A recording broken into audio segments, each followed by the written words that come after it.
On the earnings. Mayuresh, great to have you this morning.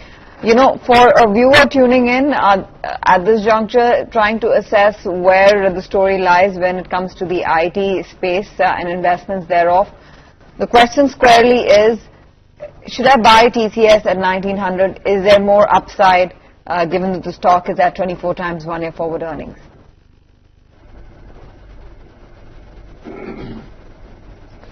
So very good morning, Tanveer. I think in terms of the numbers itself, the numbers were a beat on all counts as far as our estimates are concerned. The constant currency revenue growth much higher than what we had pegged at 3.5 odd percent. The margins at 25%, also higher than what most analysts on the streets had pegged their estimates at.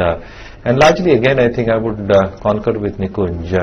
In the sense of the stock price moment, I think the price earnings multiples to a large deal are just stating a very strong earnings growth. But the key vertical, BFS, is contributing significantly higher going forward. So what you've probably seen in terms of 3.7% quarter-on-quarter growth, specifically in the BFS part, I think if that part sustains, and that accounts for almost 32-35 odd percent in terms of the sector contribution to TCS, you're probably going to see very strong earnings momentum still continuing. The digital momentum at 25% of the overall revenue and the client wins, specifically the 5 million bracket. I think the pricing might come back very, very sharply, and the volume growth is very, very evident at this point of time. So the management commentary surrounding all these aspects, I think is going to give a guiding tone in terms of what they've probably pegged CC growth and the EBIT margins between 24-26 odd percent.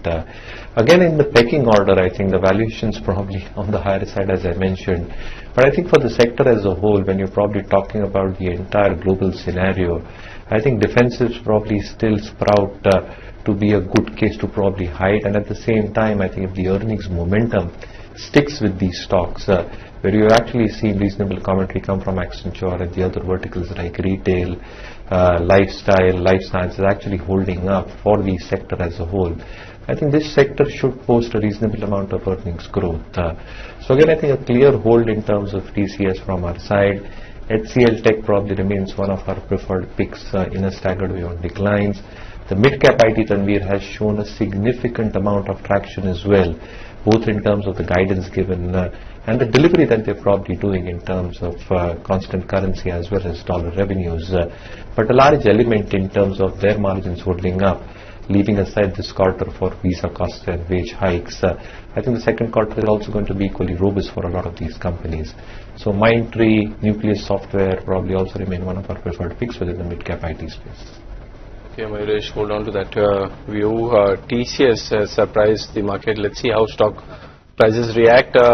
General belief is that the run-up has been significant and all this positives has been discounted, and valuations have been, on the higher side, but stock has defied all laws of gravity and done pretty well for itself. Yes, last two trading sessions we have seen some softness, but there has been huge pile-up of positions. If those are shorts, then this result would certainly ensure that they will cover their position. That's what statistics are also revealing. But moving on to the internals. Good, 4 to 7% for both the small as well as the mid-cap indexes, and the fact that we're just 1.5% away for the Nifty from the all-time top. Would you say that the June carnage in the broader markets is well behind us?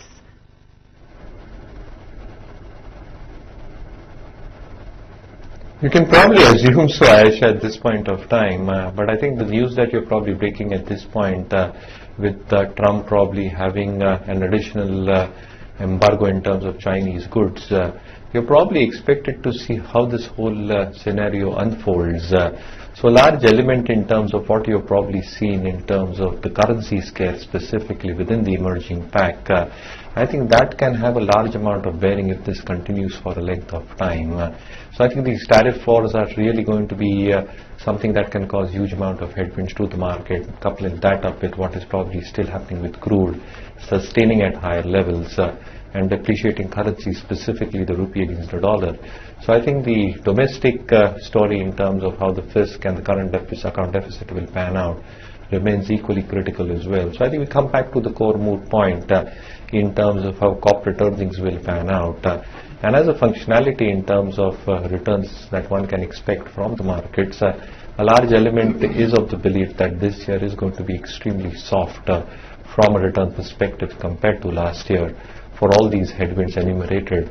But a large element in terms of a few stocks and a few sectors actually showing earnings momentum over the next few quarters is not ruled out. As I said, specifically few sectors and few stocks within the IT space, pharma space, where the earnings momentum can be strong.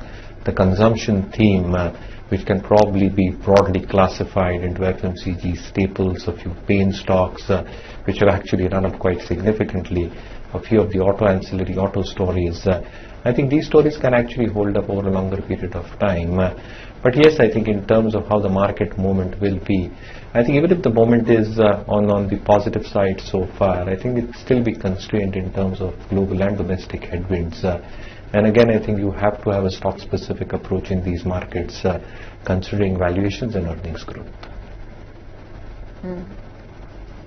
Okay, having said that, Mayuresh, do you believe that there is perhaps reason for, just like TCS, Infosys also delivering a bit of a surprise this time around? TCS has pretty much now become the benchmark that the industry follows. Unlike, yesteryears where Infy was seen as the main leader. What do you expect from Infosys next up after what TCS has done?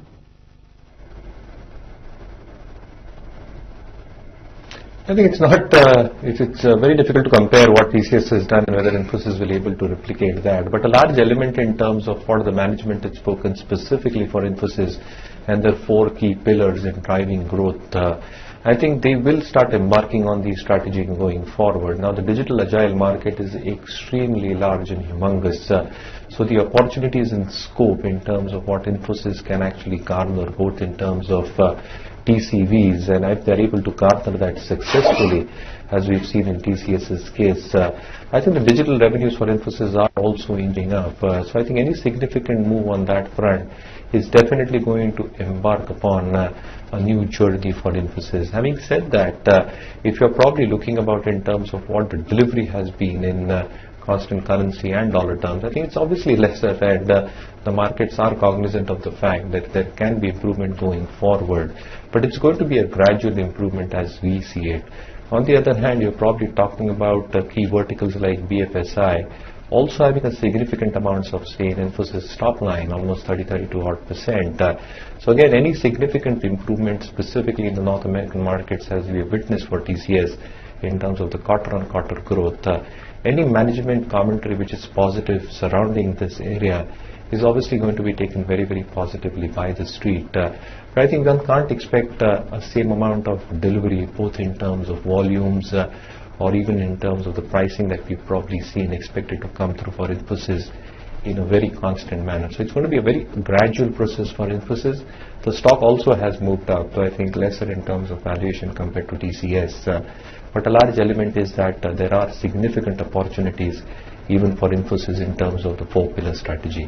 So again, as I said, from the top tier names, Infosys, TCS remain holds from our side, assuming reasonable amount of growth to resume in the second half. Mayuresh, stay with us. Lots more to talk about, but for now, we're going to take a very quick break. Side of TCS, I also want to touch upon IndusInd Bank's numbers. Can one extrapolate from those numbers that it's going to be the same story for the private lenders this time around? Retail loans have been strong and sturdy. It's really the private capex cycle lagging, which is impacting corporate lenders. But other than that, the story with banks will be one of polarization.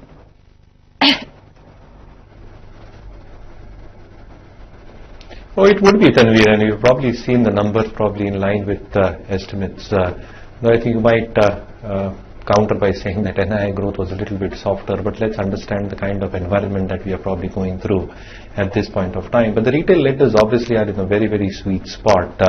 With a whole host of public sector banks actually under the PCA regime, you're probably going to see more granular growth happening on the retail advances side. And that has been very, very evident in terms of what IndusInd Bank has delivered. Now, in terms of the core parameters, where you're talking about NIMs and the expectations of NIMs staying between that range of 3.7 and 3.9 odd percent, compared to what they can actually deliver in terms of the advances growth and the capital adequacy that they probably possess. I think all these factors, along with stable asset quality, also ensures that the credit costs actually stay at very, very meager levels, almost 65, 70 odd bips or even lesser than that, which probably support their ROAs and ROEs at 1.7 and 17 odd percent. Now, one might actually argue that on the adjusted book value of 550, the stock is a tad bit expensive, but they've been delivering. So I think the whole recommendation continues. And for the sector as a whole, I think the private guys are going to deliver significantly in terms of retail advances, and the story is going to be very, very similar. Though you might see some amount of stickiness in terms of NIMs. Mayuresh, you know what? Stay with us, and you may want to listen into this as well. Nikunj has got